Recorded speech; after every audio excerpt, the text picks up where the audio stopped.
Hello everyone and welcome back to another Godzilla Battle Line video, and this is actually super late this season. I totally thought I had way more time in the season. I think it's because the the egg battle started so soon in the month. I totally spaced. I thought we had like another week or two of this season. Season ends in like a day by the time you're seeing this. So I'll try to get this out maybe Monday night, maybe Monday morning, unless there's some kind of announcement like buffs or nerfs, which I suspect there will be on Monday morning, or some kind of unit tease in the morning. Otherwise, this will come out the Monday night. So this is the tier list for the April 2025 season. I hope you enjoy it. I didn't do a video this month for the buffs and nerfs changes. With Rick the Squirrel, we usually do some maybe once a month, once every 2 months, something like that. We haven't done one in a little while, but Rick was kind enough to send me the actual changes for each character. So, as always, we're going to go through the characters that were changed, or the units, not leaders, the units that were changed this season, and then talk about the new units, right? So, for the units that were changed this season, it is Gamera 2023, Mothra, Guiron, and then Gauss 1967. So I think that's the right year. So let's start with Gamera 2023. Gamera 2023 had a 10% attack increase, and his search range was reduced from 100 to 80. His reach remains at 70. So not really a whole lot of change there. 10% attack is not going to be a huge boost, I think, to him. I don't remember where I had him last season. I don't know. I'll probably put him maybe somewhere in the B tier. I think he's fine. I don't think he's really super strong, but there's a lot of flyers in the meta right now, so he could be making a comeback. I don't remember if last season I put him in A or not, but I feel like this season he's B for sure, just based on all the gameplay I've seen of him this month. Guiron, don't remember. Guiron has his HP increased by 13.3%, and the percentage of health till he stops using his range attack, the slice that does double damage than the regular attack does, was decreased from 80% of a unit/leader's health to under 50%. Keeping in mind he will stop most temporary buffs like Batra and Space Godzilla's damage boost and -1's health regeneration.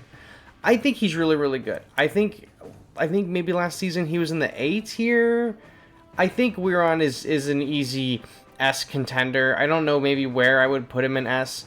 Definitely super high, I think. For 3 cost to remove the buffs, really, really strong. Super cheap, super affordable. Works absolutely phenomenally with Gamera 1967. There is a lot of praise I could give out for Guiron. I haven't had a whole lot of time to use him myself. Mine is a pretty low level. Rick's is level 30. That thing just absolutely rips. Guiron's very sick. Was always a really good character to start. Even better this season.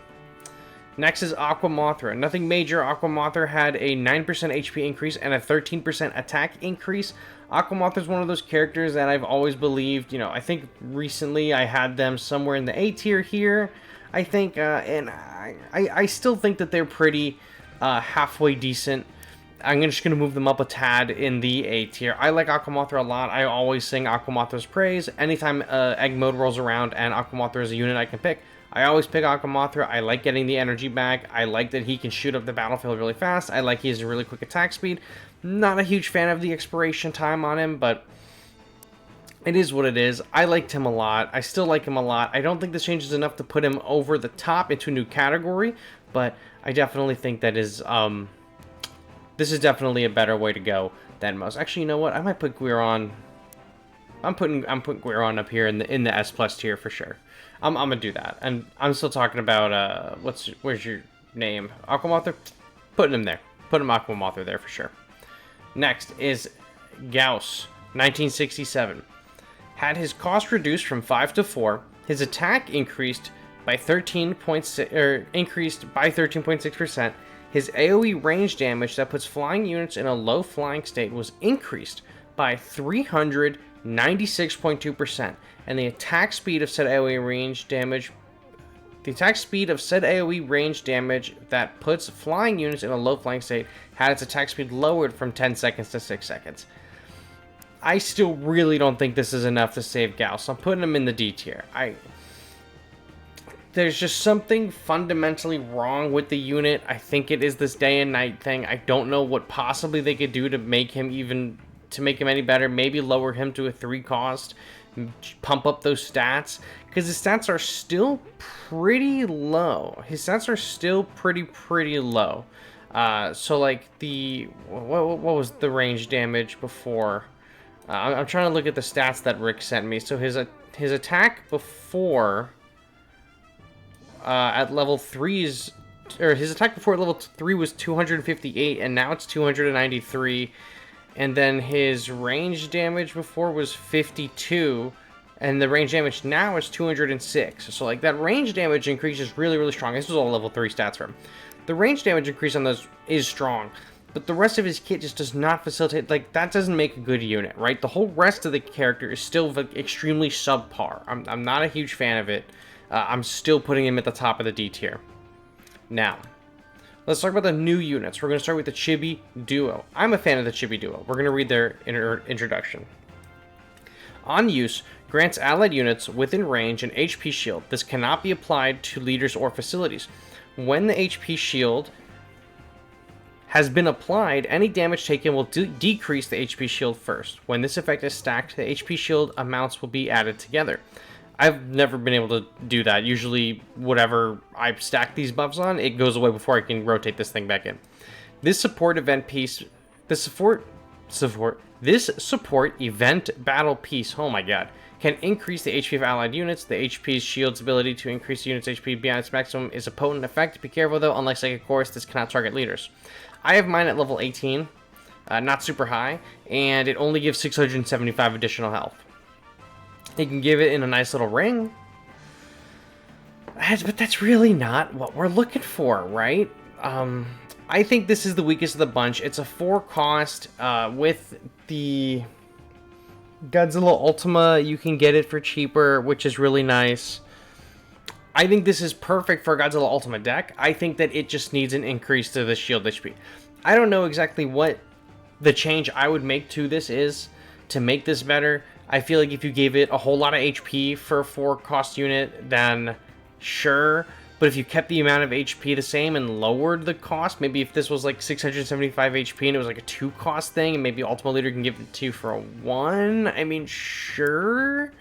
But like Psychic Chorus, so like this is giving a flat 600, mine is level 18, it's giving a flat 675 HP every time I use it, right? No more, no less. Psychic Chorus heals an ally every 2 seconds for 10% of their maximum health. Isn't that what it is?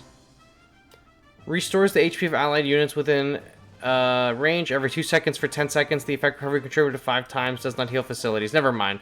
It's not percentage. It's a flat rate. So, okay. My Psychic Chorus level 40 is 306 recovery. So, I get that 10 times.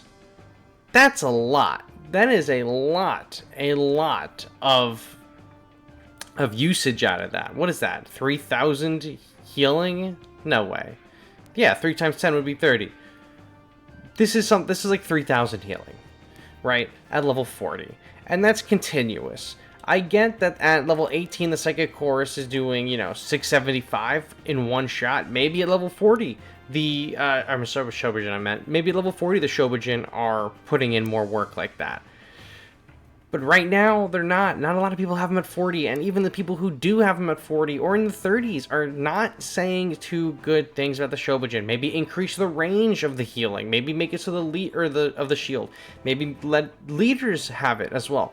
The Shobujin's kind of fallen flat this season. I don't think it's incredibly bad. I do think it is a bit difficult to use. I'm going to put it in the C tier, unfortunately. I love these girls. They're great. I'm not really seeing a whole lot of potential for them moving forward in the future without some kind of substantial change. Next, King Ghidorah 1998 7-cost unit. When attacking, when enemy units are at 50% HP or higher, it launches fan-shaped attacks that inflict wounded on enemy units for 15 seconds. However, this attack cannot inflict wounded on leaders. When enemy units are under 50% HP, it launches linear attacks with 40% increased attack power. Also, that works on leaders. The wound doesn't work on leaders, but this under 50% HP does most definitely work on leaders.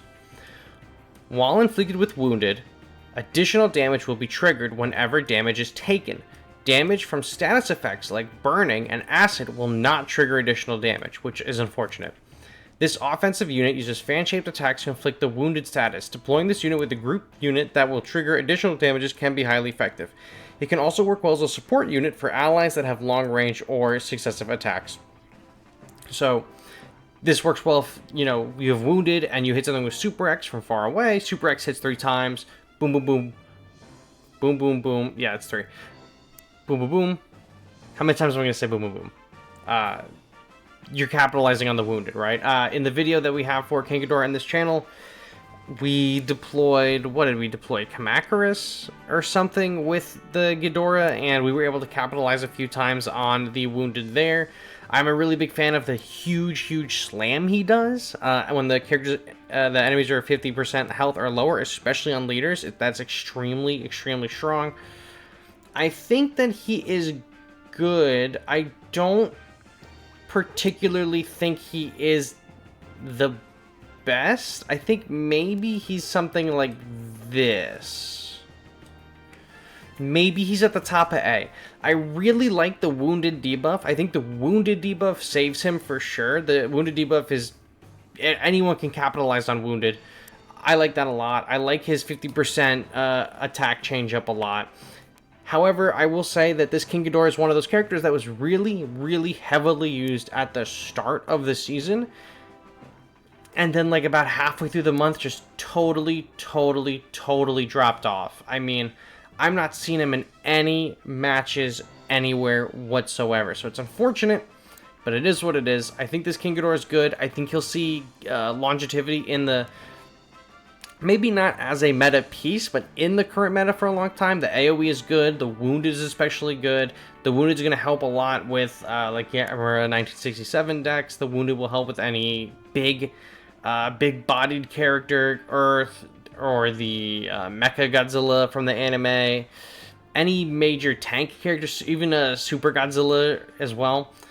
I like the Wounded ability a lot. I like that the 50% change-up attack a lot. But I don't like the regular AoE on this guy. I mean, his stat, mine's a level 16, so it's not super high, but his HP is pretty decent at 400 or 4,220. And then, so his range damage with the regular AoE is 798, but when he goes into that concentrated beam, it's 1158, which is really good. His surge range is 85, which is really strong, but his reach is only 70. But he's searching from a little while out. The wound damage is letting you do an extra 273 damage at level 16, and the effect lasts for 15 seconds. It's really strong. Applying the wound is great. I think this King Ghidorah is really strong. I'm going to circle back to something that I've said a dozen times before on this channel. Wound is, his ability is really good. The debuff he gives is really good. But he's only the best at doing this debuff for now because he's the only one that does it. As soon as we get something that does it better, it's going to get replaced. It's kind of like how Manila was one of the best stunners in the game, right? Because there wasn't a whole lot of units there. It was like Manila and the M-Boss. Manila was the best one. And then Gaigan 2004 got added. Then that was the best one. And then Naraga was added. Naraga was kind of the best one. And then Kumo Augment was added. Kumo Augment was the best one. Then he got nerfed. And then Gaigan 2004 came back to be the best one. Things can change over time, but for right now, he's the only one that applies Wounded. Wounded is very strong. You can feel comfortable using this King Ghidorah in your deck. Finally, my favorite piece of this season is Armor Mothra. I have mine at level 20. It's a 6-cost flyer. On deployment, and the other King Ghidorah is also a flyer. On deployment, permanently immune to knockback effects and attract in effects like Dimension Tide. So you can't knock him back and you can't pull him away, which is really strong. Grants critical. So this is now the second character that grants critical. The other one was the Godzilla from the ride. Grants critical to self every 6 seconds. When the critical effect has been applied, the power of the next attack is increased to 220%. Direct power creep to the previous Godzilla. The previous Godzilla would give the critical hit only one time and it was on spawn, right? And that was for a 200% increase. This Mothra is giving itself critical every 6 seconds for a 220% increase. That is direct power creep on the Godzilla the Ride, which we only had under a year ago, right? We're just coming up on a year for him in the next few months.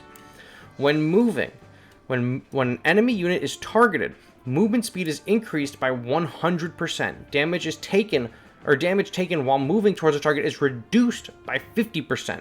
This offensive unit can quickly get in close with enemy units and boasts an excellent balance of attack and defense with its immunity to knockback and attractant effects. Nothing can slow this unit down.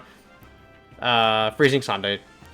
It doesn't work well against group units or attack nullification, so be careful. So yeah, really easy to counter this guy. First of all, we're going to throw him in the S. We're going to throw him in the S tier for this season for sure. He's probably going to go right up here. Probably something like this. Super easy to mess his day up. Rainbow Mothra is just going to like... I might switch to Rainbow Mothra.